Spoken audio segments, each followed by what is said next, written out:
Olá, bem-vindos e bem-vindas. Sou Adriana Barros, Relações Institucionais da Sinergia Socioambiental. Sou uma mulher branca de cabelos grisalhos, uso óculos e estou usando uma camisa colorida. É uma alegria estar aqui com vocês. Vou ser a moderadora deste painel, Balanço Geral Ético, expectativa na urgência e medidas disruptivas para enfrentamento da crise climática, que faz parte da programação da 6ª edição da Conferência Brasileira de Mudança do Clima, em parceria com o Ministério do Meio Ambiente e Mudança do Clima e o Fórum Brasileiro de Mudança do Clima. A conferência é um encontro que reúne organizações não governamentais, movimentos sociais, povos tradicionais, governos, comunidade científica e os setores público e privado, e promove diálogos para a formulação e monitoramento de compromissos que influenciem o clima e proponham saídas para a implementação da NDC brasileira e para maiores ambições da pauta climática e de adaptação às mudanças ambientais. Para iniciar esse diálogo, eu gostaria de salientar um momento ímpar que estamos vivendo enquanto civilização humana, convivendo no período crítico e desafiador, onde temos resultado de momentos passados provocando uma crise sistêmica em diversos níveis e segmentos da sociedade, e em alta complexidade. A agenda climática é transversal a este contexto. Ela permeia e transpassa todas as relações e decisões a nível mundial e nacional, em diferentes esferas de decisão. O momento pede engajamento multilateral, ação e o compromisso ético para reduzir as causas e as consequências das alterações climáticas. O senso é de urgência, especialmente diante do agravamento das consequências para o planeta, o impacto negativo em sua biodiversidade, nos sistemas ecológicos e biomas, nos microclimas e entre outros efeitos ambientais. E também urgência com a mesma importância para os territórios e suas pessoas, considerando seus modos de vida, o aumento da vulnerabilidade social, o impacto socioeconômico, entre outras questões relacionadas ao tecido social. Para lidar com esse contexto, será necessário avaliar se os esforços estão sendo suficientes e inovadores a partir de uma visão de diferentes perspectivas e realidades. A ambição climática é uma agenda ousada e o compromisso e responsabilidade deve ser compartilhado com todos. O Balanço Geral Ético pretende ser uma ação corretiva no curso das NDCs. O avanço das mudanças climáticas superou as previsões e vem surpreendendo na velocidade e tamanho do impacto. A sociedade como um todo precisa avaliar do ponto de vista ético se os esforços estão sendo suficientes, considerando aspectos de implementação, de transição justa e de ambição dos planos de ação climática de cada país para reduzir as emissões de gases de efeito estufa. Atualizar e garantir ações mais efetivas se torna necessário para o avanço positivo no enfrentamento das mudanças climáticas e na sua adaptação a seus impactos. Este painel pretende ampliar esse debate com a presença de Hugo do Vale Mendes, chefe substituto da assessoria extraordinária para a COP30 do Ministério do Meio Ambiente e nossos convidados. Este painel pretende valorizar e trazer a intenção de trazer à fala a experiência da causa, com o olhar e defesa de cada um, enaltecer o despertar da necessidade de maior envolvimento e compromisso dos diversos setores da sociedade. E para realizar esse diálogo, quero apresentar nossos convidados e nossas convidadas. O Hugo do Vale Mendes, chefe substituto da assessoria extraordinária para a COP30 do Ministério do Meio Ambiente e Mudança do Clima. Luciana Gatti, cientista de mudanças climáticas do Instituto Nacional de Pesquisas Espaciais, o INPE. Marciele Aipe Tupari, coordenadora da Secretaria da Coordenação das Organizações Indígenas da Amazônia Brasileira, COIAB. Thaís Xixang, fundadora do Ecossistema de Impacto e cofundadora do Delibera Brasil. E Luan Werneck, coordenador do programa Operação COP do The Climate Reality Project Brasil. Agradeço imensamente a presença de todos vocês e agora eu passo a palavra para o Hugo para fazer a introdução e a abertura do nosso painel. Hugo, é com você. Boa noite a todos. Muito obrigado, Adriana. Eu queria agradecer em nome do Ministério do Meio Ambiente pelo convite para apoiar, né, na coordenação e na própria participação do Ministério na Conferência Brasileira de Mudança do Clima. A iniciativa de vocês é absolutamente relevante para permitir um espaço que permita justamente a confluência e a discussão, promover a discussão desses diversos atores sobre a pauta do enfrentamento da mudança do clima. Me apresentando um pouquinho, a Adriana já mencionou. Então, meu nome é Hugo Mendes, considero-me um homem pardo, de cabelos grisalhos, e estou utilizando uma camisa de cor lilás.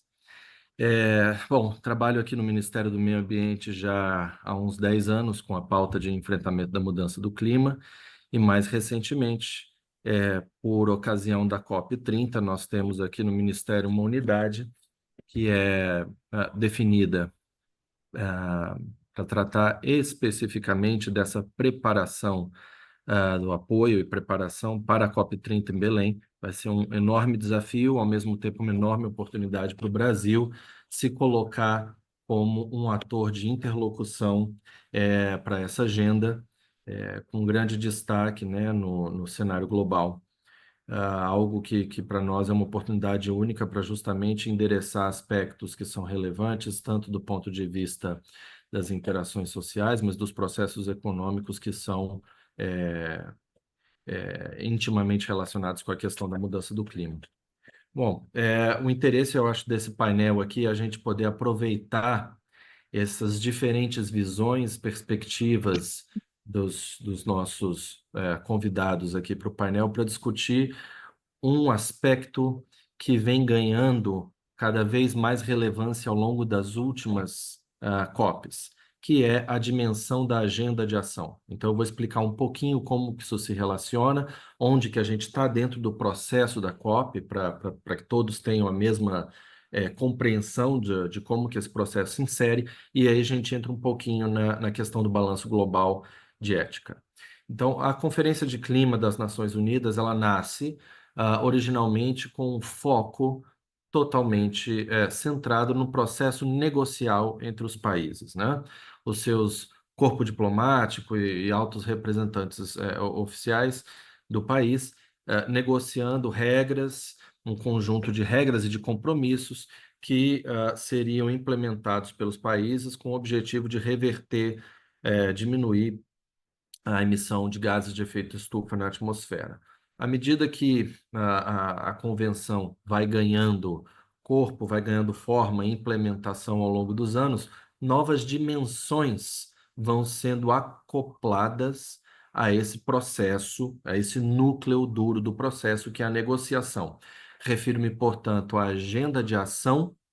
Tá? Vou falar um pouquinho sobre isso. E existem outras dimensões também, como, por exemplo, a Global Climate Action, que é essa agenda que permite a participação da sociedade civil organizada, de outros constituencies, eh, que gostariam de discutir, promover soluções, articular o espaço de fala para mostrar os seus problemas, a forma como é impactada, né, pela mudança do clima, assim como outras dimensões que hoje em dia também se relacionam com o processo da COP. Especificamente, a pauta da agenda de ação, ela surge com o compromisso de Marrakech, em que o país que assume o papel de presidência da COP naquele ano elenca uma série de itens, agendas ou temas que não necessariamente são itens de negociação. Então, eles não estão necessariamente refletidos dentro dos processos e das regras formais de negociação, mas que permite um espaço de discussão e debate para que se promovam soluções e outros resultados para se buscar avançar em aspectos que são relevantes para a mudança do clima, mas que não têm, como eu disse, espaço dentro do processo de negociação. Essa agenda ela é definida por cada país, portanto, o país promove, claro, assuntos que ele entende que são relevantes e precisam ser endereçados, mas, ao mesmo tempo, eles também precisam se conectar com o que vem sendo discutido internacionalmente para que haja, digamos, um envolvimento, um rebatimento com o que é de interesse global, né, para ser discutido. E o governo brasileiro, ele tem absoluta consciência e entende como relevante, portanto, justamente a questão do impacto da mudança do clima, de populações mais vulneráveis, da questão de como envolver a sociedade no processo, de como tornar esse processo mais multipolar e não apenas um processo guiado pelas estruturas formais que já estão estabelecidas. Esse processo da agenda de ação, cada país define a sua presidência de COP. Isso é algo que até o momento o governo brasileiro ainda não definiu e é absolutamente normal que não tenha definido nesse momento, tá? Porque neste momento nós estamos é, ah, nesse momento nós estamos sob a presidência, na verdade, dos Emirados Árabes Unidos, que vai passar a presidência para o Azerbaijão no primeiro dia de abertura da COP, e o Azerbaijão, como presidência, vai tentar alcançar o melhor resultado possível nessa COP, já vem articulando nos bastidores os possíveis estratégias para alcançar o melhor resultado possível para essa COP, temas esses que já foram discutidos em outros painéis aqui da conferência, nos painéis que antecederam esse. E a partir, então, do ano que vem, essa presidência do Azerbaijão ela começa a declinar, vamos dizer essa palavra, e a presidência brasileira vem em ascensão, no movimento de ascensão, no movimento político de ascensão, assumindo esse papel de articulador do processo de negociação global. Então, ao longo desse processo, a presidência brasileira indica quais são as suas agendas de ação, né? Então, esse é um processo que, de fato, ele é discutido no âmbito e apresentado no âmbito da presidência brasileira, mas já existe, né, discussões, debates, que é justamente o que nós estamos tentando promover aqui com a sociedade, com as diversas representações da sociedade e dentro de órgãos de governo, do que seriam boas pautas, pautas relevantes para a agenda de ação. Então, eu sei que no painel anterior, por exemplo, e esse é um trabalho que a gente vem fazendo, é ouvir da sociedade, ouvir de outros órgãos de governo que têm interesse em participar dessa construção dessa agenda, que nos indique quais são as expectativas e os resultados ou pautas de interesse que deveriam ser tratadas na COP30. Uma dessas ideias que vem sendo discutidas é o balanço global de ética. E agora eu entro aqui no tema realmente do painel, depois de explicar então como que isso se insere dentro do processo, tá? Acredito que todos tenham acompanhado o que foi um dos principais resultados da COP 28 em Dubai, Emirados Árabes Unidos, que foi justamente a realização do primeiro Global Stocktake. É um processo definido dentro do Acordo de Paris, que deve acontecer a cada 5 anos, e que os resultados desse processo, que são uma grande análise global sobre diversas frentes, financiamento, mitigação, adaptação, meios de implementação, cooperação internacional, etc., vai analisar o estado atual de implementação, onde que nós estamos, o que precisamos fazer para conseguir alcançar a meta de limitar o aumento da temperatura do planeta em 1,5 graus, que é a meta do Acordo de Paris. Então, esse processo que ocorre formalmente dentro do processo formal de negociação é um item de agenda, tá, da COP. Ele foi concluído na COP passada e ele é um documento que existe para orientar as NDCs. Essas NDCs, contribuições que os países têm que apresentar ao Acordo de Paris, e que é uma dos principais resultados também para a próxima COP, a COP do Brasil, que é a nova rodada de NDCs. A exemplo desse processo formal do Global Stocktake, que é essa análise de diversas dimensões dentro da UNFCCC, foi refletido pela ministra Marina, levando ao conhecimento do presidente Lula, a possibilidade, a ideia de se fazer um balanço global de ética, né? Ou seja, o que que se busca discutir e refletir? É justamente princípios éticos, a relação, uma compreensão, é um passo atrás para compreender se de fato os princípios éticos que nós temos, se eles são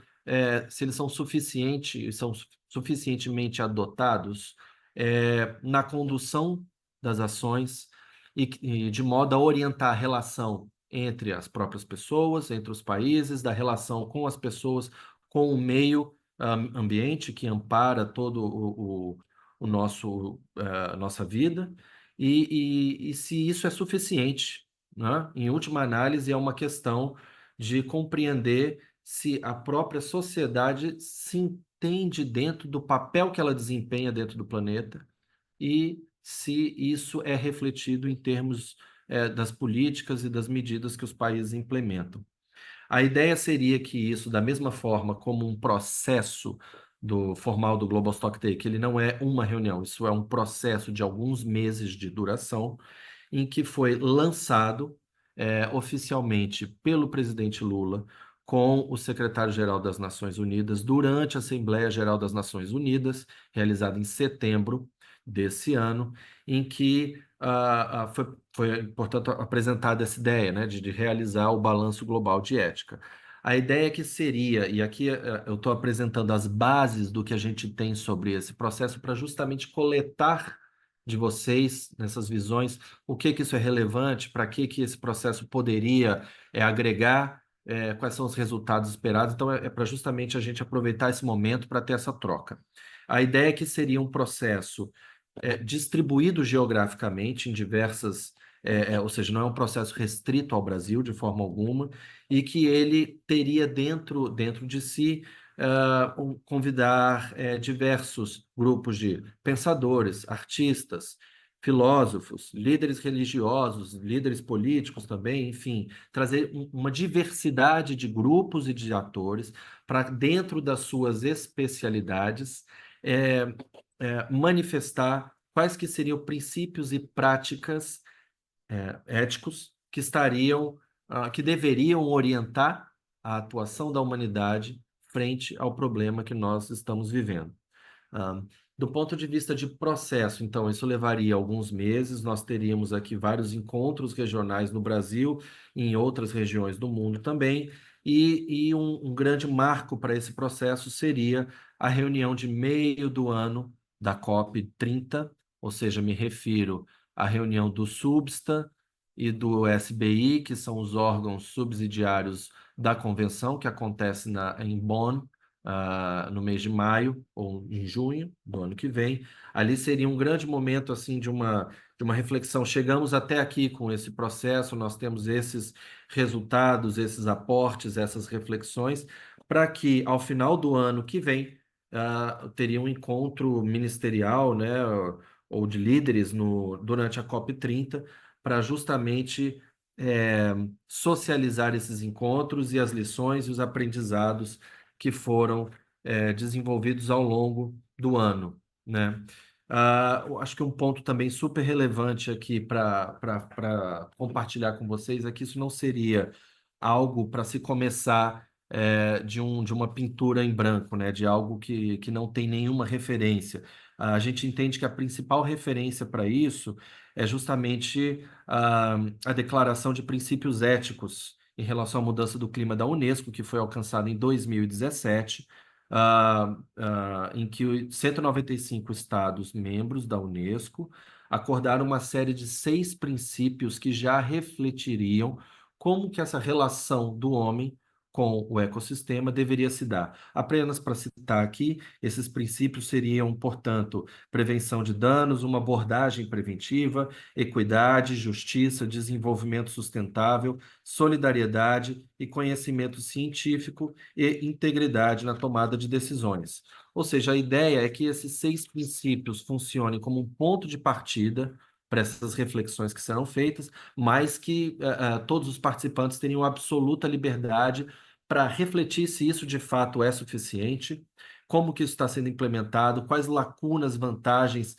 que esses princípios poderiam trazer em relação na nossa relação com o planeta e com a mudança do clima, se os nossos processos são informados pela ética, se a ética permeia esses processos, enfim, nós temos várias possibilidades de olhar para esse processo e lançar perguntas e reflexões para tentar, de alguma maneira, ampliar o benefício que a reflexão ética pode trazer para o processo. Talvez eu pudesse me alongar um pouquinho mais, mas eu acho que para começar a discussão, eu vou parar por aqui, Adriana, e eu gostaria muitíssimo de ouvir os demais convidados, porque essa é uma pauta, sabemos, de grande interesse da ministra Marina, de grande interesse do presidente Lula. Mencionei a participação também do secretário-geral das Nações Unidas. É uma pauta que a gente espera que ela realmente ganhe corpo, ganhe volume e que esse seja um processo, dentre vários outros da agenda de ação, que serão conduzidos para a COP30. Tá bem? Eu paro por aqui. Muito obrigado, Adriana. Sim, muito obrigada a você, Hugo. Foi ótimo você trazer esse panorama. Acho que você já traz um pouco, né, esse resgate todo esse processo que vem, e agora o Brasil, em breve, liderando a construção, a liderança para a COP, né? Acho que é o rumo da COP30, uma expectativa grande, por diversos motivos, né? E muito bacana também você trazer a declaração dos princípios éticos como esse ponto de partida, né? Então, acho que a partir disso a gente já traz esse legado e dá continuidade, incrementa, né? Discute, debate e amplia mais. E agora eu vou passar a palavra para os nossos convidados, porque acho que é isso. É, como é entender o papel de cada um, né? Quer dizer, o grande esforço do nosso compromisso enquanto sociedade aí dos diferentes atores e papéis. Eu acho que hoje a gente tem aqui, né, bons representantes para trazer falas relevantes, e realmente eu entendo que a partir desse painel a gente tem também, né, ganha mais um esforço, né, nesse processo que vai ser iniciado em breve, e com certeza só tem a agradecer e criar um grande legado para o Brasil. Bom, eu então queria passar em primeira mão a palavra para a Luciana, para ela trazer um pouco as perspectivas sobre as previsões e pontos de relevância emergencial para evidenciar a importância desse debate, né? E depois, na sequência, eu convido os demais convidados a trazerem suas perspectivas. Mas a Luciana aí trazendo, né, um pouco da experiência do INPE, acho que tem muita coisa para contribuir também para evidenciar a urgência e o momento atual. Luciana, eu passo a palavra para você. Primeiro, eu queria agradecer muito a oportunidade de compartilhar o desespero da ciência. Vocês vão se desesperar comigo. É isso. A gente ri para não chorar, porque assim, eu preparei alguns slides para ajudar vocês a entender a emergência que a gente está enxergando e o tanto que a gente está cada vez mais distante das providências necessárias que a gente tem que estar tomando, né? Bom, então, primeiro, eu sou uma mulher de 64 anos, grisalha, cabelos longos, porque eu sou leonina, leão sem juba, não dá certo, vestida de Amazônia, araras na roupa, colar de sementes, e, bom, com as energias necessárias para enfrentar essa situação, né? Eu vou aqui compartilhar minha tela para aqui para gente, para poder. Pronto. Bom, eu queria começar, gente, falando, né, de que as mudanças climáticas estão muito mais aceleradas do que a gente previu, né? Nós estamos vendo isso, então entender por quê é a coisa mais importante, porque senão as nossas ações não serão suficientes e a gente daqui a pouco está falando em sobrevivência. Mas mais do que isso, que é a coisa mais chocante, é o seguinte: as nossas metas não são o suficiente. Se a gente fizesse desmatamento zero hoje no Brasil, se a gente parasse as emissões de combustíveis fósseis, não seria o suficiente para melhorar o que está acontecendo no Brasil de aumento de eventos extremos. Então, é muito importante a gente entender por que isso está acontecendo. Isso, obviamente, está acontecendo no mundo inteiro, mas também está acontecendo no Brasil, e a gente pensar junto por que está acontecendo para a gente ver onde nós temos que atuar. Bom, então, as evidências mostram, nós estamos tendo um aumento de temperatura muito acima do previsto. Quando a gente olha os aumentos de temperatura, a gente vê que teve um salto o ano passado, e esse ano o salto é maior ainda. Hugo, não dá mais para falar em 1,5, já foi. Já foi. Se vai ser 2, 2,5, depende do que a gente efetivamente vai fazer. E quando a gente olha a temperatura média dos oceanos, o susto é maior ainda.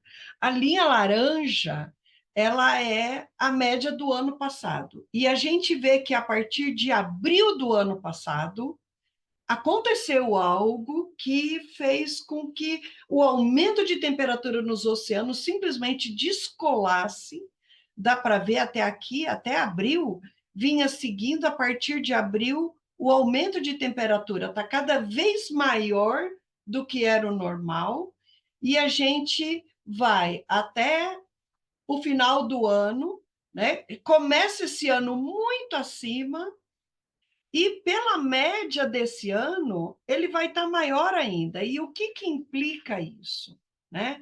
Isso implica o seguinte, olha, o ano passado que a gente viu uma catástrofe danada em vários locais do mundo e na Amazônia, todo mundo conhece o El Niño, sabe do El Niño e achou que o problema era o El Niño. Não, o problema não era só o El Niño. O El Niño, ele reduz chuva na Amazônia, mas aqui vocês estão vendo, isso é um mapa de anomalia. Quanto mais vermelho, mais a temperatura está acima de uma média de 30 anos entre 1991 e o ano 2020. Quando a gente olha o Oceano Atlântico Norte, está tudo muito vermelho, tudo muito quente, né? E nós temos o efeito do desmatamento acumulado na Amazônia, que já reduz chuva. Então, isso era uma resultante desses três processos. O histórico das ações humanas que vão impactando o clima na Amazônia, mais o El Niño extraordinário, mais essa anomalia de temperatura alta no Oceano Atlântico Norte. E tanto isso é verdade que este ano, esse é o mapa atual, dia 4 de novembro, não tem El Niño, vocês estão vendo aqui? Na faixa do El Niño tem um azulzinho, porque parte laninha, né? Um pedacinho aí está mais quente, outro mais frio. Não tem mais El Niño e a Amazônia continua super seca. Então, isso é uma prova de que o que aconteceu ano passado não foi só um evento do El Niño. Tem mais coisa, e esse ano, sem o El Niño, a gente continua vendo a catástrofe na Amazônia, né?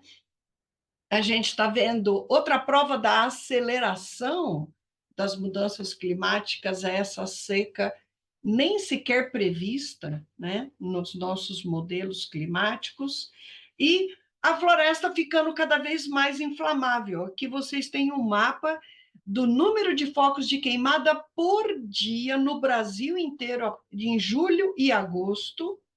Aqui a gente tem da Amazônia, né? Veja, nós estamos aqui com número de focos de queimada até 7.000, né? Ele atingiu quase 6.000, teve dias que nós tivemos 6.000 focos em queimadas. Os incêndios, na sua grandíssima maioria, provocados ainda, né? Como maneira agora de desmatar, já que as florestas estão tão mais secas que é possível usar o fogo para desmatar, né? E a gente viu a Amazônia foi o ecossistema mais queimado, seguido do Cerrado e seguido da Mata Atlântica. Nós estamos falando da perda dos nossos ecossistemas e, em quarto lugar, o Pantanal. Nós estamos perdendo as nossas florestas, as nossas matas. E aqui eu mostro para vocês um cenário que dá para a gente entender. Olha, no lado superior direito, nós temos o pedaço da Amazônia mais desmatado, já está 44% desmatado esse local. Nos últimos 40 anos, perdeu 34% de chuva durante o pico da estação seca, que são os meses de agosto, setembro, outubro, e a temperatura aumentou quase 2 graus. A estação seca variou de 2 a 5 meses, sendo uma estação seca média de 4 meses, mas olha quanto chove nesse local nesses meses. 55 milímetros de chuva, com a temperatura de 28,1. Quando a gente vai para o segundo local mais desmatado, que é o sudeste da Amazônia, está 33% desmatado, a gente vê, né, uma perda de chuva de 24%. Gente, isso é muito, um aumento de temperatura de 2,5 graus. E nessa região, ao longo, né, de 2010 para cá, nós assistimos estações secas, que variaram de 4 meses a 7 meses. E a média foram 5 meses de estação seca. Nós estamos falando de uma floresta tropical úmida. É por isso que a Amazônia está cada vez mais próxima do ponto de não retorno. Nós estamos assistindo a um cenário de degradação da condição climática da nossa floresta tropical úmida. Gente, usa a Amazônia como um exemplo. Está tudo sendo desmatado no planeta inteiro, a África, outras florestas tropicais. Esse desmatamento para produzir soja, pegar madeira, né, e extração de minérios, isso está acontecendo na África, isso está acontecendo nos outros países também. Então, vamos usar isso como exemplo para entender o que está acontecendo com o planeta inteiro. Olha, aqui do lado direito, que a gente tem a floresta muito menos desmatada, veja, nós temos regiões aqui 14%, 17% desmatada, e a gente vê perdas menores de chuva, aumentos menores de temperatura e uma condição de chuva muito melhor. Veja, entre agosto, setembro e outubro, a média de chuva é 114 milímetros de chuva. No noroeste da Amazônia, compara com o nordeste da Amazônia, 55. É a metade, gente. Nós estamos falando da Amazônia. Um pedaço da Amazônia chove exatamente a metade do que chove no outro, e a temperatura é muito mais alta. E o que isso acarreta, né? Aqui eu queria mostrar para vocês essa tendência de 40 anos da chuva despencando conforme o desmatamento vai crescendo na Amazônia, e aqui a temperatura aumentando, e entender o porquê que o desmatamento está alterando tanto a condição climática. As árvores da Amazônia contribuem com até 50% do processo de formação de chuva.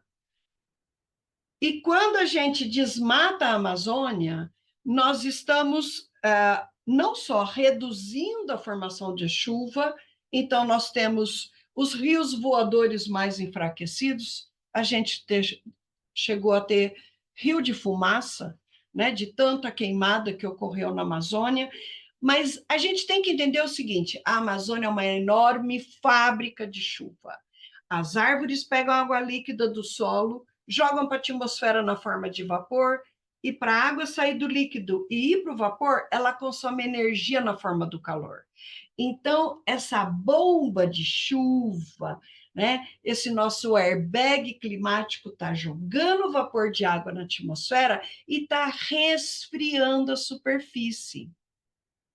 Reduzindo isso, na verdade, a gente está reduzindo esse sistema gigantesco que nos protegia do aquecimento global, das mudanças climáticas. A gente vê claramente, olhando os impactos de morte por eventos extremos de chuva, veja como, até 2018, a gente tinha uma média em torno de 70 mortes por ano por evento extremo de chuva, e a partir de 2019, quando o desmatamento acelera absurdamente no Brasil, a gente vê o número de mortes saltar, né, praticamente quadruplicando, quintuplicando. Veja, a gente saiu de 59 em 2018 para quase 300 mortes em 2019.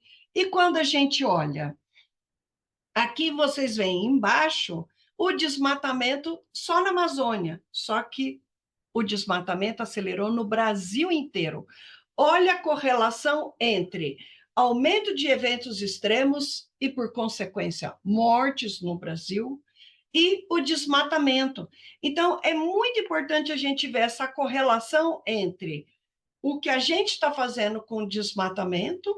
Nós estamos tornando a superfície mais quente, uma superfície mais quente joga mais vapor de água na atmosfera e mais eventos extremos de chuva, que não só a gente está acelerando os eventos extremos, como a gente também tem um volume maior de água na atmosfera. Vocês sabiam que a água é o principal gás de efeito estufa? Pois é, a água é o principal gás de efeito estufa. Por que a gente não conta? Porque a água está aí na natureza, ninguém fala em aumentar e em diminuir ela. O que é da nossa conta é o que a gente joga, é o CO2, o metano, o N2O. Então, esses a gente fala e a gente tem meta e a gente controla. Mas olha só, o CO2... Luciana, Oi. eu vou pedir para você dar um fechamento da sua fala. Acho que a gente poderia ficar aqui bastante tempo, portanto, e a importância que tem, né, de a gente entender, de tomar ações a partir também de dados, evidências concretas. Então, só para a gente Tá encerrar, certo. por favor. Tá certo.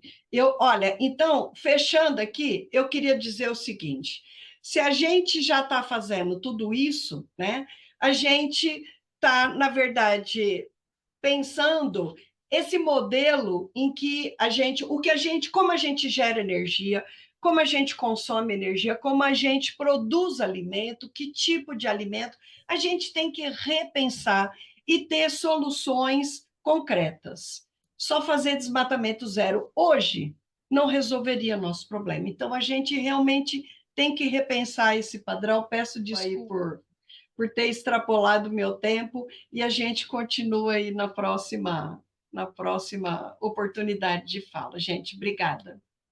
Obrigada, Luciana. Não, muito importante também essa visão, a importância de trazer um panorama, né, de dados, ciência, que isso também colabora com as decisões, né, com os processos, etc. Mas eu te agradeço. Eu queria passar a palavra para o Luan, para ele contar um pouco dentro também, né, dentro dessa experiência dele com a juventude, com o Climate, que é um movimento incrível. Como é, Luan? O que você gostaria de trazer de considerações a partir da fala também do Hugo e da Luciana? Agora é a sua vez, passo para você. Adriana, obrigado pela palavra. Boa noite, gente. Meu nome é Luan Werneck. Eu sou estudante de Relações Internacionais pela UERJ. Sou coordenador do programa Operação COP no Climate Reality Brasil, que é uma organização internacional que foi fundada pelo Al Gore em 2006, que se dedica à promoção de pautas como justiça climática, educação climática e incidência em espaços nacionais e internacionais de política de meio ambiente e clima. Eu sou um homem branco, estou usando um óculos redondo, tenho um cabelo curto, escuro, um pouquinho de barba, ou estou usando uma blusa jeans e num fundo totalmente branco. Quando me convidaram para esse painel, eu fiquei pensando muito no que eu poderia contribuir para não ficar também chovendo no molhado, que eu acho que eu fico muito receio disso acontecer muitas vezes, sabe? E eu acho que pensando sobre esse tema de balanço ético geral e perspectivas de juventude, participação em redes, movimentos sociais, assim por diante, eu acho que eu posso iniciar chovendo no molhado, mas aprofundar um pouco mais nisso, que é falar sobre participação, que eu acho que é o básico, né? Como que a gente pode realmente fazer, não só jovens, mas eu vou passar de uma perspectiva de juventude que pode ser incluída por qualquer grupo social minoritário, dentro do processo de formulação de política pública e política externa, entendendo política externa também como parte de uma política pública, não é mesmo? Eu acho que isso é um tópico que está já sendo trazido alguns anos pelos movimentos sociais, né, sobre essa importância tanto de democratizar o acesso à informação sobre tópicos de política de meio ambiente, mudanças climáticas e, mais recentemente, de participação nessas políticas. É uma coisa que o governo federal está encabeçando muito nesse governo Lula 3, né, de realmente ter essa maior democratização do acesso, tem um Brasil participativo, né, e assim por diante. Só que para não ficar chovendo molhado sobre como é importante a juventude estar participando, como é importante estarmos nesse processo decisivo, é realmente questionar qual a forma que a gente está realmente participando e qual a forma que a gente pode ser incluído com maior qualidade, né? Eu acho que para a gente alcançar essas medidas contra a mudança climática de formas mais disruptivas, mais ambiciosas, ações climáticas realmente que a gente possa ver um futuro melhor, com mais clareza, essa participação jovem de outros grupos sociais é fundamental. Mas a forma que ela tem que ser feita é para além apenas de um processo de escuta ou de observação que é feito por esses jovens, né? A gente vê, eu digo muito da COP, que eu tenho uma experiência de acompanhar COPs nos últimos 4 anos, estou indo agora para a COP 29, junto da eleição do Climate, e a gente tem muitos jovens que participam com o único papel de observar, infelizmente. A gente tem jovens participando com incidência, só que uma incidência que muitas vezes não é ouvida por políticos ou mal chega a eles devido às normas da UNFCCC, o que faz total sentido dentro do quesito de segurança que é necessário devido a ser um espaço extremamente com pessoas de extrema relevância. Só que eu acho que realmente cabe a nós refletir como que a gente pode incluir esses jovens não somente no processo de observação e escuta, mas de realmente formulação de uma política pública nacional ou internacional desde a base, desde os incentivos que criam essa política pública, desde o processo de desenho e formulação dessa política pública, de testagem, amostragem, até o processo realmente de execução e observação dos resultados. Eu sei que é uma coisa extremamente complexa, não é uma coisa que dá para fazer da noite para o dia, tem que ter muito estudo, muita pesquisa, mas eu acho importante trazer isso porque eu acho que é muito cansativo também a gente tá podendo participar, entre muitas aspas, de processos e falarem que estamos sendo ouvidos, que estamos presentes, quando o máximo que acontece é a gente ter espaço de 2 cadeiras dentro de um fórum estadual de mudança do clima, dentro de 30 cadeiras, 2 serem destinadas para movimentos sociais, sabe? Que é uma coisa que está acontecendo em alguns fóruns estaduais de mudança do clima pelo Brasil. A gente está presente numa COP, mas não tem o direito nem de ter a fala. Então, acho que é realmente questionar como que isso pode acontecer. E para não só questionar e trazer para a prática, eu lembro de alguns exemplos que a gente vê, principalmente em outros países, que vem funcionando, né? Eu coordeno atualmente no Climate um programa chamado Operação COP, que é um programa que visa capacitar jovens do Norte e Nordeste brasileiro a acompanharem negociações climáticas internacional dentro das COPs. No Brasil, esse ano, a gente está fazendo a 2ª edição do programa, que ele tem esse intuito, né, de desenvolver os jovens individualmente, né, como que eles podem ser impactados por esse programa, de conseguir emprego, conseguir oportunidades acadêmicas, assim por diante, e democratizar o acesso à mudança do clima por meio de vídeos, reels, Instagram, site, essas coisas. Mas, originalmente, o programa vem de uma outra vertente, que vem da América Latina, da nossa filial latino-americana. O intuito era criar, capacitar jovens para eles conseguirem acompanhar as negociações junto a diplomatas, junto ao governo federal de seus países, né? O programa está sendo tocado atualmente pelo Climate Reality América Latina, junto ao governo de 10 países da América Latina, acompanhando diariamente negociações climáticas internacionais, apoiando as delegações, fazendo relatórios, apoiando na busca de opinião de movimentos sociais, da sociedade civil como um todo, no posicionamento que cada país deve ter de acordo com a sua política externa. E eu acho que isso realmente é uma forma de conseguir incluir a sociedade civil, com destaque para a juventude, no processo completo de formulação de uma política pública nacional e internacional. Quando a gente vai pensar para fora da América Latina, tem outros exemplos, só que eu sou muito caro a pensar na América Latina, principalmente desse movimento vanguardista, que a gente tem vários tópicos quando pensa dessa forma, mas a gente tem outros movimentos, por exemplo, Youth Climate Negotiators Academy, que também tem esse intuito de conseguir colocar jovens para incidir em negociações internacionais, mas se não fazer isso alinhado com o governo, eu acho que perde força. Se a gente conseguisse realmente pensar em formas de colocar a sociedade civil para incidir dentro de políticas públicas do início ao fim, de uma forma realmente participativa, para além da observação e da escuta, eu acho que a gente conseguiria ter uma nova visão moral e ética dessas políticas públicas, nacionais e internacionais, da forma que isso realmente impacta os que são mais impactados, né, que são jovens a longo prazo e atualmente as populações mais vulneráveis, e ter algo que seja realmente tanto mais executável quanto mais ambicioso. Então, acho que é um pouco disso o recado que eu tenho para trazer. Eu acho que a gente teve muitos avanços nos últimos anos, com o novo governo, com essa possibilidade do Brasil participativo, com essa possibilidade de participar de COPs, de estar dentro da delegação brasileira, da Cúpula da Amazônia, de evento social assim por diante, mas acho que a gente tem que ser cada vez mais ambicioso. Se a gente está aqui, a gente tem que pensar já no futuro, já tem que pensar como que a gente pode fazer mais. Então, acho que é um pouco dessa provocação que eu deixo. Como que a gente pode democratizar mais o que está sendo democratizado, né? Como a gente pode dar acesso mais do que já está sendo dado. E eu acho que eu finalizo minha fala aqui. Obrigado pelo convite, pessoal. Uau, Luan, arrasou, muito bom. Delícia te ouvir. Hugo, tem muita coisa aí que o Luan traz, acho que com perspectiva, né, de a gente incrementar essa declaração de princípios éticos. Então, acho que, né, só para agradecer mesmo a sua fala. E eu queria passar, então, agora para a Thaís, para ela trazer também a perspectiva dela, né, da experiência que ela tem como organização da sociedade civil. Qual que é a sua visão, Thaís? Conta aqui para gente. Pessoal, obrigada, Adriana. Quero agradecer também meus colegas de painel e o convite também para a participação. Bom, sou uma mulher branca, cabelos castanhos na altura dos ombros, estou com um óculos preto e marrom e com uma camiseta preta. Gente, eu tive um desafio muito grande, que era de falar como sociedade civil, mas aglomerando outras perspectivas da sociedade civil, né?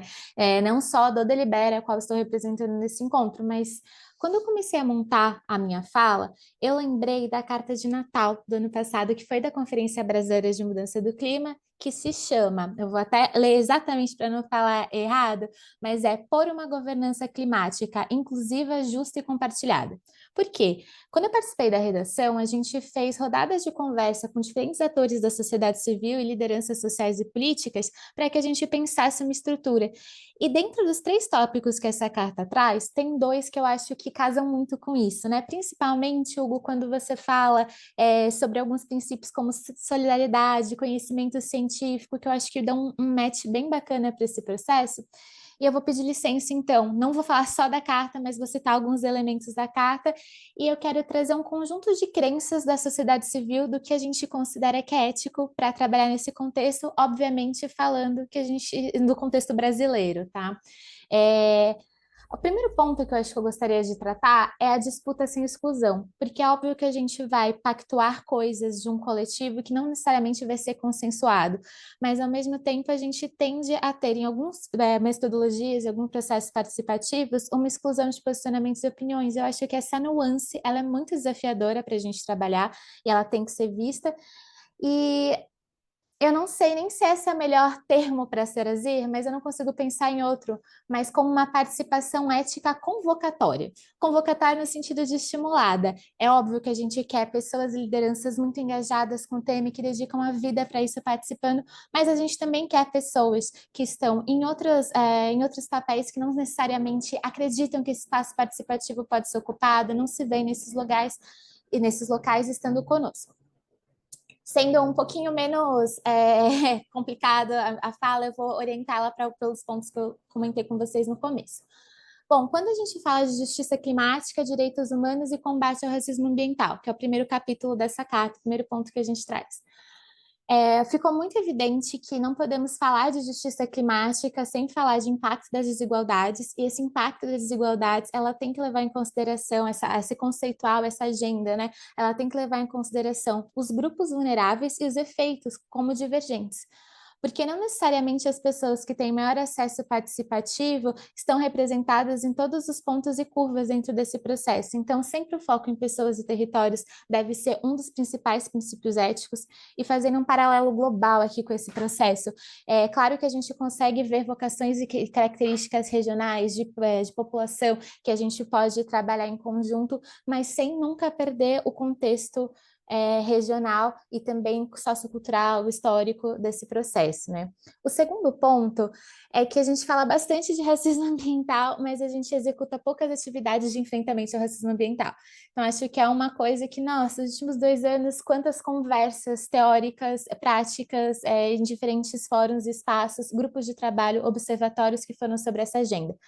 Mas quando a gente para listar o efeito, os resultados e o impacto gerado por ações que de fato se propõem a enfrentar esse desafio, a gente percebe que tem uma discrepância muito grande entre o tanto que a gente fala sobre o assunto e o quanto que a gente cria de medidas e ações específicas para isso, né? E isso também se vale quando a gente fala de desenvolvimento local, territorial e as condições de cada região. Bom, A justiça, então, aqui a gente entende ela, né, como distributiva e processual, ou seja, a gente tem que pensar na redistribuição de recursos, atenção, tempo e ações segundo as necessidades e prioridades, mas essas prioridades elas têm que ser realmente vistas de uma forma mais holística, considerando todos os critérios e contextos que a gente vive. E, por fim, as políticas públicas mais integradas. Um outro ponto que a gente considera dentro dessas crenças éticas de atenção é justamente como que a gente usa diferentes agendas, secretarias, pessoas, e daí agora usei o exemplo de secretarias, porque talvez seja um muito importante para a gente pensar, mas a gente tem temas como habitação, saneamento, segurança alimentar, enfim, entre muitas outras, não só de mitigação e adaptação, mas que muitas das vezes elas têm ações que não são integradas, e daí a gente perde o foco, gasta mais recurso, o tempo e a morosidade de construção das ações, elas também podem ser outro processo complicado nisso. Então, para finalizar, acho que o que esse ponto quer dizer é foco em territórios, foco em pessoas, entendendo as necessidades e as desigualdades que permeiam todos esses contextos e uma urgência mais aguçada sobre o que de fato precisa ser resolvido agora. E esse tempo mais moroso de resolução para soluções ideais versus ações emergenciais e o custo dessas operações também é um ponto de atenção. Evoluindo para o engajamento e para a participação social, que particularmente, não vou puxar a sardinha para o Delibera, mas é um dos meus pontos favoritos, adorei ouvir o Luan sobre isso. A gente acredita que essa governança multinível, ela tem que participar de uma participação também entre locais diferentes, e daí a gente pensou bastante nas discussões da sociedade civil, contando um pouco os bastidores, em como seria viável criar instâncias regionais com representantes, falar de delegados, embaixadores, a gente não traçou um termo para isso, mas como que a gente poderia incluir pessoas que trabalham no nível local para escalar de uma forma mais representativa essa participação. E daí volto àquele termo que não sei se eu que tracei da melhor forma, mas vocês entenderam, né? Que é essa convocação para participação quanto participação ética. E daí dentro desse processo, a gente tem todas as nuances do que é diversidade e inclusão. E a gente pode falar horas sobre raça, gênero, sobre juventude e sobre questões territoriais aqui, mas acho que estamos bem desse assunto, já foi bem tratado, podemos seguir.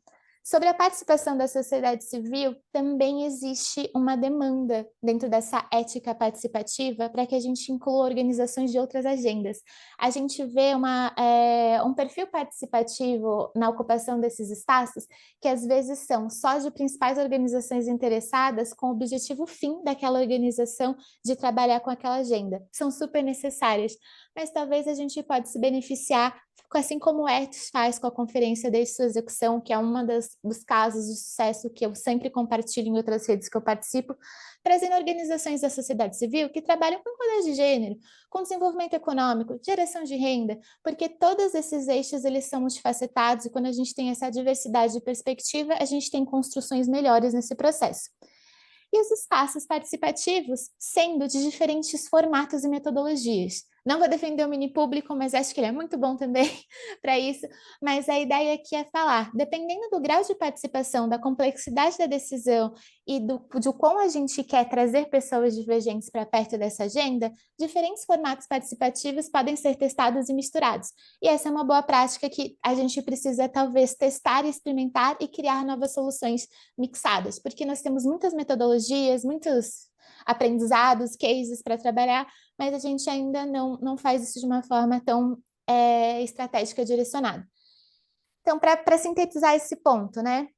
Precisamos da participação de diversos atores. Essa participação ela tem que partir da credibilidade e da confiança e da percepção de valor do poder público também quando ele faz essas convocações e das organizações, sejam privadas ou públicas, que fazem esses movimentos. Ou seja, se a gente não tiver credibilidade que, de fato, quem está chamando aquela solução, não importa qual é o formato participativo, mas aquela reunião, vamos chamar assim para facilitar, quem está organizando aquele movimento, a gente precisa acreditar que tem sim um potencial dessas chamadas, dessas decisões irem para frente, porque isso aqui no Delibera, né, a gente já fez muitos mini públicos, e uma das falas que são muito comuns de pessoas que não se interessam em participar, a gente tem que ter estímulos participativos diversos, como inclusive recompensas financeiras, a gente ouve muito que mas não vai dar em nada, a gente vai ficar aqui reunidos numa Assembleia Cidadã por 4 dias, alguém vai pegar esse papel, vai ler, vai achar bonitinho, vai tirar 3 fotos e vai ficar na gaveta. Então, a gente precisa recuperar um pouco mais a credibilidade que os processos participativos, eles de fato se tornam coisas perceptíveis no dia a dia e vão ser implementados à medida do possível. A gente sabe que nunca dá para implementar tudo, tem muitas dificuldades nesse processo, mas também tem a vontade política, que é um ponto aqui muito dificultador pelo nosso histórico de processos participativos que são só para prestar conta para órgãos de controle. Não é o caso da MMA, que está fazendo isso, graças às deusas, muito bem nessa gestão, mas a gente tem um histórico brasileiro complicado nesse processo. E daí a gente precisa ampliar quais são os espaços participativos, os tipos deles, as metodologias, e a gente precisa trabalhar na credibilidade, na confiança e na percepção do valor, para que a gente tenha essas pessoas querendo participar de fato. E os estímulos participativos, gente, podem ser diversos, não só como compensações financeiras, mas eles precisam ser estudados e testados para que a gente consiga trazer pessoas que ainda não estão engajadas na agenda e que não sabem que podem ocupar esses espaços para perto. Por fim, eu prometo que eu estou já chegando no... Tenho mais 2 pontos, mas vou ser mais sucinta neles. Tem uma terceira parte da carta que me atrai bastante, que fala sobre a gente não multifacetar as agendas em formato de trabalhar o clima e a agenda socioambiental de forma integrada. Então, basicamente, a gente está falando de uma união entre todas essas agendas para que elas sejam pensadas de uma forma muito mais estratégica e com a devida complexidade de como as coisas se multireferenciam, encurtando o prazo de execução das coisas, economizando recursos e pensando em soluções combinadas que podem ser também baseadas na natureza, em alguns dos casos, que foi um outro ponto trazido pela carta, e principalmente baseada em ciência e nos saberes naturais. E daí falo, Luciana, que amei a sua fala, apesar de ficar um pouco ansiosa, né? Eu acho que eu vou até tomar um chazinho depois, porque a gente conhece esses dados, está sempre de acordo com eles, mas é sempre um choque vê-los assim, né?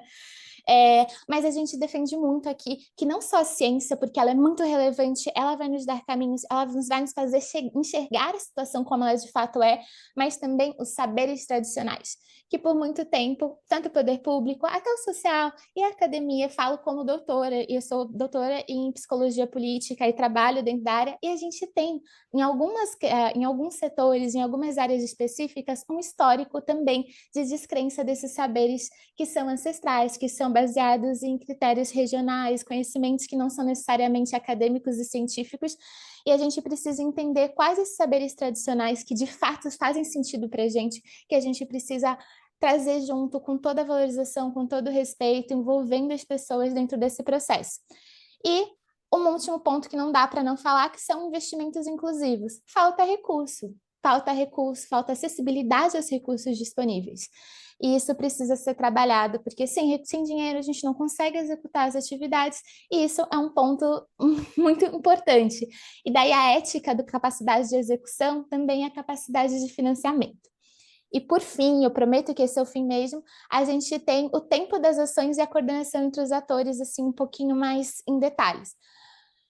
Existe na percepção de valor a importância da gente ter respostas mais rápidas, principalmente em situações de crise, mas da antecipação das situações de crise. E os nossos tempos de criação de recomendação, criação de políticas, criação de projetos, criação de programas, eles sempre parecem não estar ancorados com a urgência dos casos específicos, seja por previsão do que pode acontecer e para assim acabar com efeitos negativos ou diminuí-los de alguma forma, seja em ações mesmo emergenciais quando estão acontecendo. E isso atrapalha muito toda a nossa crença, nossa capacidade de execução dentro do setor. A coordenação entre não só todas as agendas de um poder público ou todas as esferas de governo, locais, federais, mas também entre os atores da sociedade civil são um outro ponto de atenção. Então, cada um no seu papel, trazendo a sua contribuição para a agenda, precisam ser mais integrados. Então, essa instância de governança, ela também precisa existir para que a gente consiga tirar o melhor de cada um dos lados e não só para planejar, mas também para executar esses processos. E, por fim, acho que também não vou falar muito sobre, porque Luciana trouxe de forma maravilhosa, mas a transição econômica sustentável, mediada pelo poder público, com incentivo para novos modelos de trabalho, é extremamente essencial. Se a gente não fizer isso, a gente... Não sei se vale a pena discutir qual vai ser o futuro disso para não criar ansiedade, Mas esse é um ponto que talvez a gente não fale, não aborde tanto quanto deva, porque a situação ela está urgente num ponto que, se a transição econômica sustentável e os novos modelos de trabalho não forem ancorados hoje, a gente chega em pontos de futuros com previsões muito negativas. E esse ponto de o quanto a gente consegue reverter essas situações muito, muito, muito prejudicadas. Acho que esses eram os meus pontos, Adriana. Obrigada. Obrigada a você, Thaís. Eu acho que você trouxe uma fala grandiosa. Muito obrigada. É interessante que você traz na fala do Lan, que ele comenta, né? A forma. Acho que você traz aqui uma lista de formas, né? Então, super bacana. Acho que dessa conversa pode sair muitos bons encaminhamentos. Então, muito legal a sua experiência de ter citado também essas referências, né? Aquilo que a gente já vem construindo, elaborando, e que a gente não precisa de novo começar do zero, né? Então a gente já tem uma história, já tem muita discussão feita. Então achei muito relevante o que você traz. Acho que também todas as experiências que você citou, isso também de certa forma acalenta um pouco a fala da Luciana, né? Porque assim tem muita gente fazendo coisa bacana e com grande desejo de reversão, né? Então super obrigada, Luciana. Desculpa, obrigada, Thaís. Bom, agora volta a palavra para o Hugo. Hugo, depois dessa escuta agora, né, com os nossos convidados, a fala do Luan, da Luciana, e também da Thaís. E aí queria comentar que a Marciele, ela desconectou, ela está com problema de sinal, mas a fala dela é muito importante também, né, seria super importante, até pela fala que a Thais trouxe, né, do conhecimento ancestral, etc. E aí a gente vai tentar fazer uma gravação com ela e depois fazer uma edição junto para ela poder acompanhar, né? Pelo menos a gente garantir a fala dela, tá bom? Bom, aí Ele então pode. voltou? Opa! Desculpa, eu não te vi.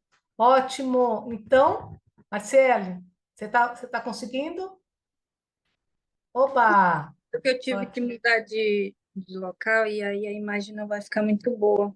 Mas Tá. eu vou tentar trazer um pouquinho, tá? Não, a gente está te vendo bem. Então, putz, muito bom, ótimo que você voltou. Então, vou passar a palavra para você. A gente fez, né, um panorama geral. A Luciana trouxe as previsões, né, da ciência em relação a questões climáticas. O Luan trouxe muito também o papel da importância da participação dos jovens, né? Não é só da escuta, da observação, mas da ação, do debate em si mesmo, do processo decisório. A Thais trouxe um contexto grande também da sociedade civil, trazendo a importância, né, da experiência, e realmente reforçou a importância da participação, né? Então, agora eu passo a palavra para você trazer, dentro da sua experiência e perspectiva também, quais são as suas questões em relação a todo esse debate que a gente está fazendo aqui hoje. Com você. Então, primeiramente, boa tarde, boa noite, né? Que aqui já está escurecendo. Meu nome é Marcélia de Aptupari. Atualmente eu estou fazendo parte da coordenação executiva da COIAB, eu estou como coordenadora secretária, né? E o que é uma conquista, porque eu sou a mais jovem, e ser mulher indígena, né, a ocupar esse espaço dentro de uma organização que representa aí os 9 estados da Amazônia brasileira, né? E eu vou trazer para vocês aqui uma fala que tem num livro que conta sobre o contato do meu povo, do povo Tupari, onde uma das nossas lideranças, ele colocava o seguinte, que ele estava fugindo dos não indígenas, porque eles sabiam que se os não indígenas se aproximassem de nós, traria destruição para o nosso povo, né? Então, eu acho que isso traz muito sobre o que a gente está debatendo aqui, que é essa questão sobre as mudanças climáticas, né? Porque hoje eu percebo que, a partir do momento que o meu povo teve o contato com os não indígenas, eles trouxeram muitas consequências para nós, né? A gente fala isso em questão da nossa saúde. O meu povo, ele foi quase exterminado, ele ficou em base de uns 34 pessoas, né? Então, trouxeram doenças, trouxeram desmatamento, trouxeram poluição, né? Então, a gente percebe muito isso também acontecendo com os outros povos, né? Hoje, está dentro da COIAB, eu pude ter uma visão mais ampla em relação aos outros povos também que estão na Amazônia, mas também que estão no Brasil, e que também estão em outros países, né? Porque isso nos possibilitou também estar em outros espaços. E hoje, observando muito o que os nossos mais velhos vinham comentando, a gente percebe que que realmente está acontecendo hoje, né? Essa questão de toda essa destruição que vem acontecendo dentro dos nossos territórios. E quando a gente fala sobre essa questão de como que a gente pode fazer uma transição justa realmente em relação às mudanças climáticas, considerando o nosso conhecimento enquanto povos indígenas. Hoje a gente passa no Brasil aí um desafio muito grande em relação, principalmente, à proteção dos nossos direitos, né? Quando a gente fala de direito, a gente fala de direito à nossa terra, à saúde, à educação. Mas isso tudo parte realmente quando a gente fala dos nossos territórios, né? Por isso que uma das lutas que a COIAB e outras organizações sempre colocam é que para falar sobre mudanças climáticas, para falar sobre preservação, falar sobre povos indígenas, a gente precisa garantir a demarcação dos territórios, né? Só que o que acontece hoje, a gente vê um cenário onde todos estão de olhos nos territórios indígenas, mas não no sentido de preservar, e sim na questão da ganância, né? Hoje a gente está com uma luta muito grande aí em relação ao marco temporal.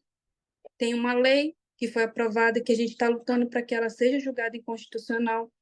A gente está lutando contra uma PEC que quer mudar a nossa Constituição para colocar o marco temporal como constitucional, e a gente brigou muito para garantir dentro da Constituição 2 artigos que falam sobre os povos indígenas, que é o 231 e o 232, né? E que a gente coloca muito que a gente precisa se apropriar disso, que esses são os artigos que realmente defendem o direito dos povos indígenas. Fora outros artigos que estão sendo criados, outras PL, outras PECs, para colocar também a questão da mineração, né, dentro da própria lei que já foi aprovada pelo Congresso. Hoje a gente está num cenário onde tem uma mesa de conciliação que está falando sobre os nossos direitos enquanto povos indígenas. E como a gente se sentiu, como a gente viu que a gente não estava sendo respeitado, nossa articulação, que é a PIB, decidiu se retirar dessa mesa de conciliação, porque a gente sabe que é uma violação direta. Eu estou trazendo um pouco de tudo isso para vocês verem que tudo isso, de certa forma, também está ligado com a questão climática, porque todo mundo sempre coloca os territórios indígenas, unidades de conservação, são os que mais preservam a floresta em pé, e a floresta viva também, né? Mas hoje a gente percebe que é só os povos indígenas que estão tomando a frente para defender os seus territórios, né? E isso é muito preocupante para a gente. Hoje, o que a gente está querendo trazer é que não cabe só aos povos indígenas defender as suas terras. A população brasileira e mundial, elas precisam também pegar essa luta para si. E é isso que a gente está tentando hoje mostrar para o mundo, né? A importância que os povos indígenas e as comunidades tradicionais, extrativistas, ribeirinhos, quilombolas, têm para a manutenção do clima. E sem o nosso território, não é só nós que vamos sofrer as consequências que já estão sendo sentidas hoje, é toda a humanidade, né? E uma das coisas que a gente vem falando não é só demarcar os territórios indígenas, a gente precisa garantir a proteção desses territórios também, né? Mas só que tudo isso a gente percebe que muitas vezes o Estado e a população também não observam. Hoje a gente tem aí territórios indígenas que no entorno, as próprias pessoas que vivem ali são os que estão entrando no território para tirar madeira, para mexer com garimpo, para caçar, né? Enquanto nós não, a gente tem as nossas alternativas, né? Hoje mesmo, dentro da própria COIAB, a gente busca estar se inserindo nesses espaços, tanto a nível nacional como a nível internacional, como é a questão da própria COP, né? A gente teve aí a COP da biodiversidade, onde a COIAB teve pela primeira vez participando, né? E a gente levou um pouco das nossas estratégias enquanto movimento indígena que a gente está fazendo. E uma das coisas que a gente lançou foi o próprio G9, que é onde a gente traz daí a aliança dos povos indígenas que compõem a bacia amazônica, né? Então, a gente quer que seja respeitado também nós, enquanto movimento indígena, nessas tomadas de decisões, assim como o G20 está se debatendo agora, né?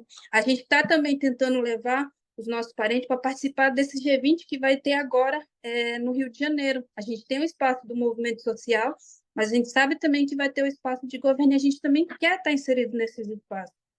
Agora a gente vai ter a COP mesmo em Azerbaijão.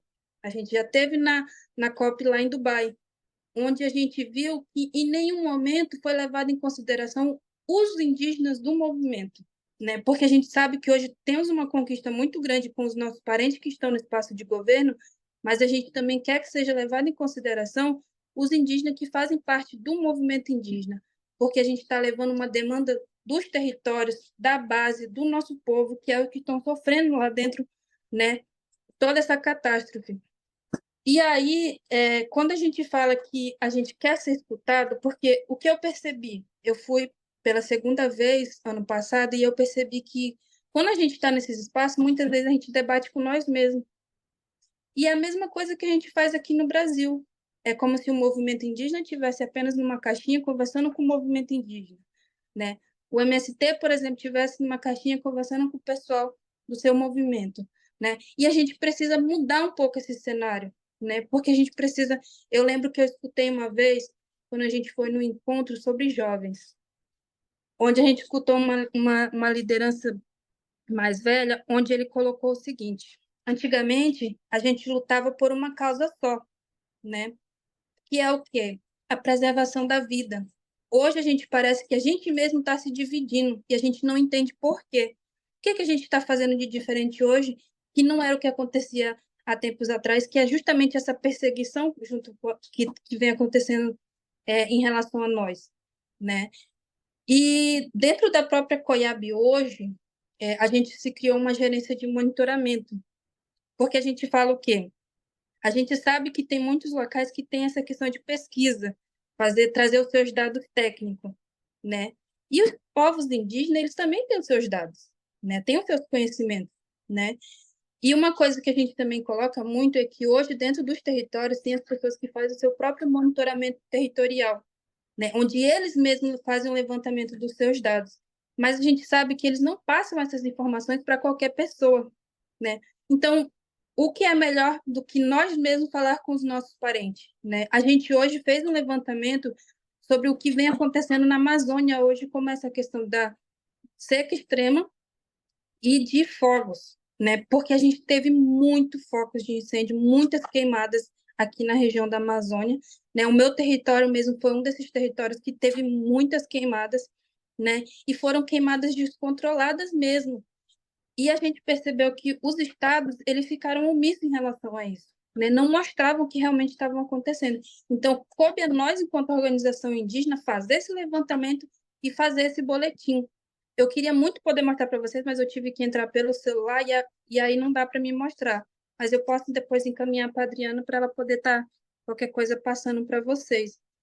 E foi muito importante porque a gente pegou todos os estados e fez esse levantamento trimestral, né? Com base com os nossos dados mesmo, enquanto organização indígena, né? E a gente levou também para a COP da Biodiversidade para mostrar esse boletim que foi feito pela própria organização indígena. Então, a gente está traçando muitas estratégias para trazer essa visão enquanto movimento indígena, enquanto organização indígena, fazendo também essas alianças com outros países que fazem parte da Bacia Amazônica, fazendo aliança também com outros movimentos sociais, mas o que a gente sempre coloca, não adianta falar sobre essa questão climática sem levar em consideração que a gente precisa respeitar os direitos tradicionais dos povos indígenas, respeitar e demarcar os territórios indígenas. A gente precisa garantir a proteção desses territórios também, né? E a gente precisa respeitar também os nossos direitos. Hoje, a nossa maior luta é justamente essa que eu citei no começo, que é essa questão do marco temporal. Como que a gente vai colocar um marco na nossa história, sendo que a gente sabe que muitos dos nossos povos tiveram que fugir aí para não ser exterminado, né? Então, muitas vezes a gente percebe que a sociedade ela não entende isso, né? Hoje, eu até coloco que hoje a gente é obrigado a viver num espaço que foi demarcado, mas antes a gente vivia livre, aonde a gente queria a gente caminhava, né? E agora não é o que acontece. E a nossa luta também vem sendo em relação à preservação dos locais onde estão ainda os nossos parentes em isolamento, né? Que é algo que dentro do próprio estado não tem o mesmo registro que nós da Amazônia temos. Hoje a gente coloca que a gente tem registro de 114 povos indígenas que ainda continuam vivendo de forma autônoma, né? Como os parentes não gostam de falar que vivem isolados, né? A gente até fala que isolado é nós que tem que viver no território que já está demarcado. Eles não. Eles ficam ali. Alguns ficam entre o Brasil e outros países, outros ficam aqui no Brasil mesmo. Então, a gente também percebe que eles já estão sentindo esse efeito da mudança climática, mas muitas vezes eles nem sabem o que é isso, né? Então, cabe a nós também, aí, enquanto organização, defender os direitos deles também. Vou parar por aqui que o neném está chorando, mas tô aí. Marcele, muito obrigada, que acho que você enriqueceu esse painel de um tamanho super importante, né? Acho que obrigada por você estar reforçando e lembrando, né? Fazendo a sociedade entender essa visão do indígena.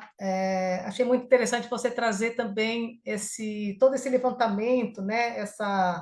Esse mapeamento que você vem trazendo, esses boletins. Acho que isso é de extrema importância. Que bacana que isso está avançando também, né? Então, agradeço demais essa representação aqui dos povos indígenas, povos tradicionais. Muito obrigada.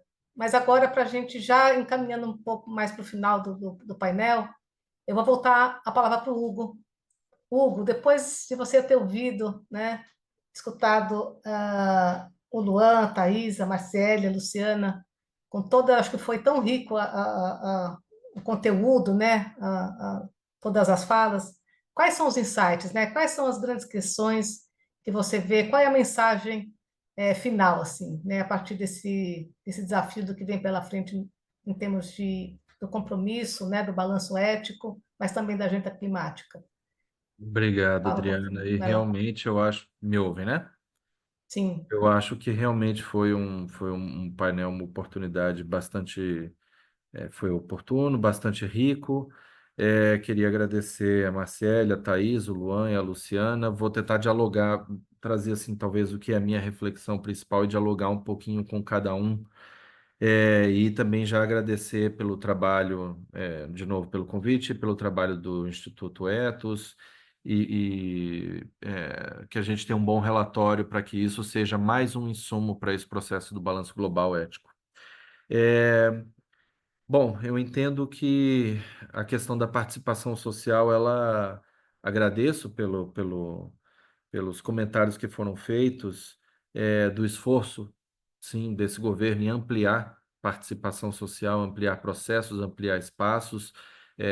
Diversos são as iniciativas que tentam entregar esse resultado. Eu trabalho com uma delas, que é a tentativa de ampliar a participação por meio, por exemplo, do Pavilhão Brasil na COP. É uma tarefa árdua, mas é uma tarefa, é um objetivo que a gente sempre tem em mente. Então, eu entendo assim que o objetivo final de ter um balanço global ético com participação ampla de diversos segmentos da sociedade, que de forma alguma é um processo para ser restrito ao modelo usual e formal já definido dentro da convenção, é muito bem-vindo. É a sensação que eu consigo ter das falas. Agora, a forma da gente. Tem aspectos que foram levantados aqui. Thaís, adorei o que você falou sobre a questão de realmente ter que pensar a credibilidade e estímulos à participação para que isso não seja um processo que, ao mesmo tempo, desestimule a participação e que gere um vínculo que os atores que participam entendam que aquilo ali tem respaldo, né? Que ele tenha uma conexão com um processo sério e que vai poder gerar algum tipo de encaminhamento concreto. Eu acho que isso é um aspecto que a gente também deve tomar para si nesse processo. Eu acho que toda essa discussão, de modo geral, do aspecto ético, ela reflete muito essa perspectiva do mundo que dialogam duas abordagens. Uma abordagem do antropocentrismo versus uma abordagem do ecocentrismo, né? Em que a primeira tem uma visão eh, mais, digamos, utilitarista de recursos naturais, de processos enfim, enquanto que a outra tenta enxergar dentro de cada item, cada aspecto da ecologia, né, das relações entre todos os seres vivos e recursos naturais, a relevância do que cada um é pelo simples fato de existir. Essa reflexão, eu acho que ela é a base para tudo isso que a gente está conversando, mas eu confesso para vocês, isso é uma conversa que a gente tenta endereçar muito aqui no Ministério, é que, muito embora a gente tente trabalhar na ampliação de canais de participação, existem formas de você participar. É a questão da quantidade versus a qualidade da participação. O quanto essa participação de fato vai ter impacto e para não se apenas ser uma proliferação também de espaços de participação, o que na verdade gera um efeito contrário, que é você diminuir a relevância dessa participação, uma vez que esse é um movimento proliferado. E isso é algo que a gente acho que também precisa levar em consideração, principalmente nesse processo de preparação para a COP30. Acho que uma reflexão também é que a gente tem muita dificuldade, eu acho, em todos os segmentos, tá? Dentro da ciência, na política pública, na própria fazer chegar o conhecimento da população de modo geral, todas essas discussões que nós temos, mas de forma que isso se transforme em efetivamente numa escolha em votos, se traduza dentro do nosso processo democrático em votos, em escolhas que reflitam a preocupação com essas questões, que, em última análise, é uma preocupação com a vida humana, com a existência do planeta, etc. E a gente não consegue ver realmente isso permeando debates, a gente não vê isso sendo transmitido por meio do voto. Não me refiro nem, não estou falando nem especificamente ao resultado das eleições de hoje, mas falo de modo geral, né? Esse não costuma ser um debate definidor de pautas. Eu acho que tem um aspecto que todos nós temos que fazer uma reflexão dentro dos nossos segmentos, é como, de fato, sensibilizar a população geral para que isso se torne um aspecto relevante do debate, porque afinal de contas isso tem consequências para o mundo econômico, para o mundo do emprego, da qualidade de vida, da segurança alimentar, da segurança hídrica, da saúde, aspectos de dimensão emocional, enfim, da vida humana. Então eu acho que essa é uma reflexão que nós temos que fazer. E talvez um último aspecto é que eu vejo como muito relevante essa questão da agenda de ação, é, falando aqui na questão da quantidade versus a qualidade da participação.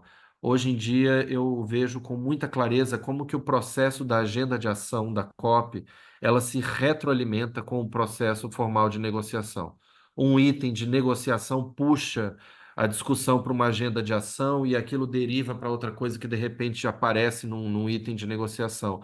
Então tem uma relevância muito grande. E o que a gente quer fazer é justamente aproveitar o momento da presidência brasileira para trabalhar na agenda de ação aspectos que podem, de alguma forma, influenciar no resultado da agenda de negociação, né? E, de novo, Marcele, gostei muito do que você falou aqui, que não cabe, até anotei a sua frase, não cabe apenas aos povos indígenas e comunidades tradicionais a atuação pelos resultados dentro do setor de controle do desmatamento, etc. Não cabe mesmo, de forma alguma. É algo extremamente complexo, é algo cujas competências elas são distribuídas em diversos níveis de governo, sociedade, e que precisa, de fato, ter uma compreensão muito clara do papel de cada um e como que todo mundo pode se ajudar. Essa é realmente a abordagem que precisa. E não se resume de forma alguma, a mudança do clima não se resume com uma questão de zerar o desmatamento, né? O desmatamento, junto com o setor de agricultura em escala global, corresponde a algo em torno de diferentes metodologias, em torno de 12, 15, 16% das emissões globais. O foco, de fato, do problema é a emissão de combustível fóssil. A gente não pode perder isso de vista. Esse é um aspecto que o Brasil sempre muito, muito precisa deixar isso muito claro para a comunidade internacional, porque isso é definidor de processos e padrões de produção e consumo, o que é um ponto que cada um de nós aqui temos que refletir e que podemos agregar individualmente e coletivamente na questão do enfrentamento da mudança do clima. Eu queria agradecer imensamente a todos e dizer que, de fato, foi muito rico e aproveitar, né, de novo, ressaltar a relevância desse relatório para a gente poder agregar isso nas reflexões para esse processo do balanço ético global. Muito obrigado a todos. Até a próxima. Muito bom, Hugo. Nós que agradecemos. A gente está chegando já ao final do nosso debate, acho que foi riquíssimo. Mas vou passar aqui, então, para uma fala final para o Luan, para a Marciele, para a Thaís e para a Luciana, e depois a gente encerra. Luan, por favor, seus 5 minutos. Adriana, obrigado. Gente, primeiro agradecer ao Instituto Ethos pelo evento maravilhoso. A gente tem a felicidade do Climate Trial estar participando, acho que desde o início, né, da Conferência Brasileira de Mudança do Clima. Então, uma felicidade estar aqui de novo, acho que minha terceira edição participando. Agradecer a todo mundo que participou hoje do painel, Hugo, Luciana, Thaís, Marciele. Acho que foi um painel muito enriquecedor. Recentemente, eu tenho gostado de finalizar qualquer painel ou evento que eu participo com uma fala que eu puxo da Cristina Figueres, né, que foi secretária executiva da UNFCCC de 2010 a 2016, que ela fez essa fala no final de um curso, de uma aula que eu tive com ela sobre negociações climáticas internacionais. Foi uma fala que me marcou muito, que é muito clara. A gente está com a COP29 começando na segunda-feira, COP30 chegando no Brasil, e a fala dela é muito clara. Nos últimos anos, a COP tem se tornado um circo, uma montanha-russa, onde as pessoas mais se preocupam com um parque de diversões que ela se tornou do que realmente o trabalho que é realizado pelos governos e por todos a indústria civil dentro da sala de negociação. O único pedido que ela fez durante essa fala foi: se atentem às salas de negociação, é o que mais importa na COP. Não importam os milhões de pavilhões, não importam as milhões de atividades da Green Zone, da Blue Zone, o que importa é o texto que está sendo decidido nas salas. Então, acho que reforçando esse pedido que a Cristiana fez dentro dessa fala e levando ele para mais pessoas, eu acho que é isso, sabe? A COP30 chegando no Brasil, muitas coisas estão se dando sobre ela, muitas empresas, entretenimento, estão se debruçando sobre ela, se tornando um mega evento, até de entretenimento, só que o principal é o que é decidido na sala de negociação, entre diplomatas, do texto da language utilizada. Então, eu acho que eu finalizo a fala pedindo isso: se atentem às negociações, conheçam mais sobre esse mundo, que eu acho divertidíssimo de acompanhar, e muito obrigado a todos. Infelizmente, eu vou ter que sair agora. Eu vou estar viajando amanhã de manhã para a COP, então eu estou na correria aqui. Falei que ia ter que sair nesse horário, mas muito obrigado a todos, gente. Muito obrigado mesmo. Obrigada, Luan. Até. Boa COP. Marciele, você consegue falar?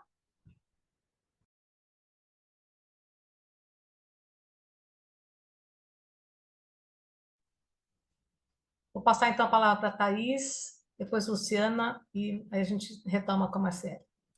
Boa, pessoal, reforço os agradecimentos, também saio muito enriquecida dessas trocas. E Hugo, conta com a gente para pensar metodologias participativas, tá? Bora bater um papo, a gente mistura umas metodologias, testa umas coisas.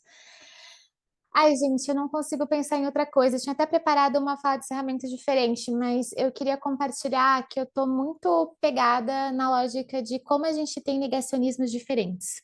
A gente tem o negacionismo do que a gente tem tempo, a gente tem o negacionismo que não, a gente tem que planejar muito e tem que ser um plano de ação perfeito, então a gente vai fazer ele daqui a 10 anos.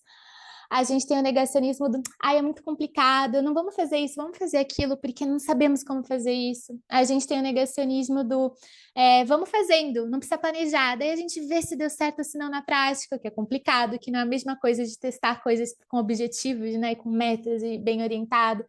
A gente tem o negacionismo de não, o importante é essa agenda, é esse território, é esse contexto, não é aquele, que também é muito complicado.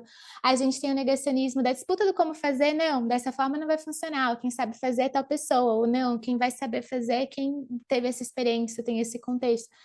E eu acho que o nosso papel aqui, ético-moral, inclusive, já que a gente está falando bastante desse tema, ocupando esses espaços fazer diferente. E quando a gente tem outras pessoas que estão na nossa linha de relacionamento e cobranças mesmo nossas, das pessoas que ocupam isso, a gente tem que esperar que eles façam diferente e esperar e nós mesmos nos policiarmos para fazer diferente, né? Acho que a gente tem que mapear os nossos negacionismos, e daí eu falo, coordenando o grupo de políticas públicas, né, Adri? De vez em quando a gente tem uns embates que você fala, não, mas assim não vai fazer. Isso aqui é uma disputa de narrativa, gente. Na verdade, o objetivo é comum, a gente está discutindo qual é a melhor forma de fazer.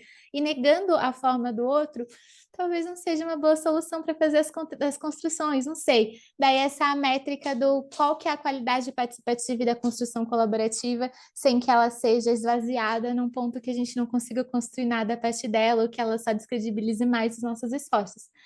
E, por fim, assim, eu acho que ouvindo a Marcele, me pegou muito essa lógica de como a gente ainda está com outras disputas de agendas urgentes, como as perseguições que ela trouxe.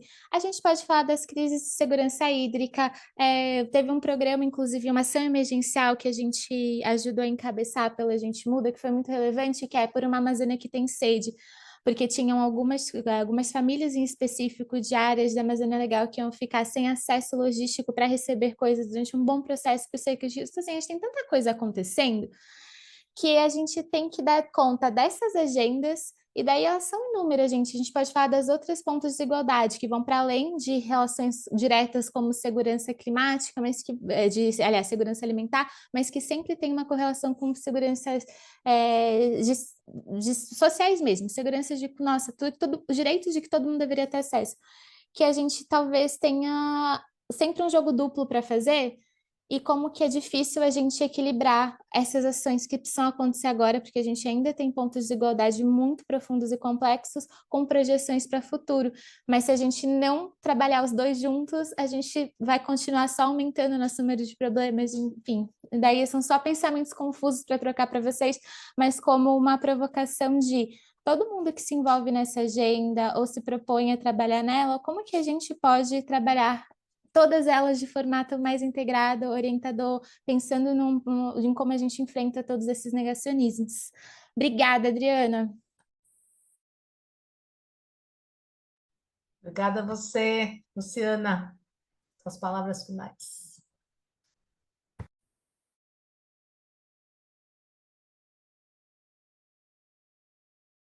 Está no mudo. Estava no mudo. Bom, eu queria agradecer muito essa oportunidade de participar e a gente conversar sobre aonde que a gente se encaixa nesse caos, né? Eu acho que o maior problema é da gente ter deixado de se ver como parte integrante da natureza, né? A gente não se olha mais como das espécies de seres vivos dessa imensidão que a natureza, riquíssima em espécies, a gente não reconhece nem sequer os povos indígenas, o direito à vida deles, que são uma espécie humana. Imagina as espécies não humanas, né? Hoje, a maioria das espécies vivas são as que a gente come. Vocês sabiam disso? As que a gente não come são inúteis, a gente extermina, né? É essa falta de ética, de senso de pertencimento a essa natureza e de dependência, gente. Com a destruição da natureza, nós estamos perdendo a condição de vida, né? Então, assim, o que mais precisa acontecer? Quantas pessoas mais precisam morrer para a gente entender que nós estamos fazendo muita coisa errada e que a gente tem que ter força suficiente para mudar o jeito que a gente produz energia, o jeito que a gente consome energia, o jeito que a gente produz alimento, o jeito que a gente consome alimento, o jeito que a gente mora, né? E é muita coisa, ok, é muita coisa, mas a gente tem que entender que o que nós estamos fazendo até agora não está o suficiente, né? Então, assim, a minha fala, Hugo, foi no sentido de dizer, olha, o que a gente tem de balanço global de carbono é que as emissões por mudança do uso da terra representam 14%. Só que o problema não é só os gases de efeito estufa, né? O fato dos eventos extremos estarem muito mais adiantados do que os modelos previam é porque não é só isso. A gente perder as florestas, as matas, a degradação dos ecossistemas são uma parte muito importante. Olha no Brasil como a gente aumentou os eventos extremos a partir do aumento do desmatamento. Então, assim, a gente está falando no direito à vida, na condição de vida, a gente tem que sentar com todos os setores e construir uma mudança de produção, uma mudança de geração de alimento, uma mudança de modelo econômico, né? A gente fica falando em energia de transição, em produção, né? Mas, assim, o que a gente está vendo no planeta inteiro não é só no Brasil, a gente está vendo isso também no Brasil. A gente aumenta a produção de energia renovável, mas continua aumentando a fóssil. Então não adianta nada, porque cada vez nós temos mais gases de efeito estufa na atmosfera.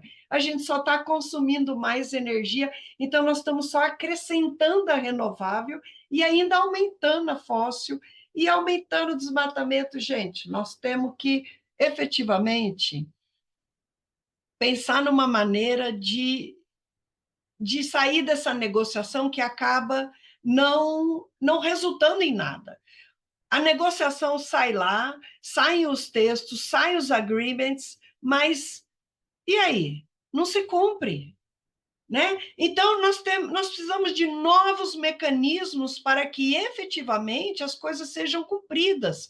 Por que a gente não fala da ética, da gente parar de fazer comércio que represente aumento de emissão, aumento de desmatamento? E, por exemplo, a gente não vende quando um produto significou destruição da natureza.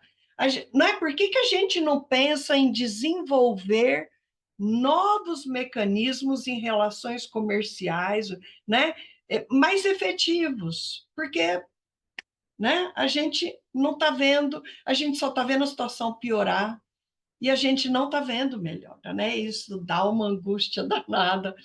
Então, assim, eu agradeço de novo essa oportunidade da gente sentar e conversar sobre isso, mas a minha sugestão é que a gente faça enormes mesas de discussão técnica para achar soluções de mudança de modelo produtivo, econômico, porque esse é um longo caminho, isso é muita mudança, e a gente tem que desenvolver isso, né? Então, bora contribuir nesse esforço.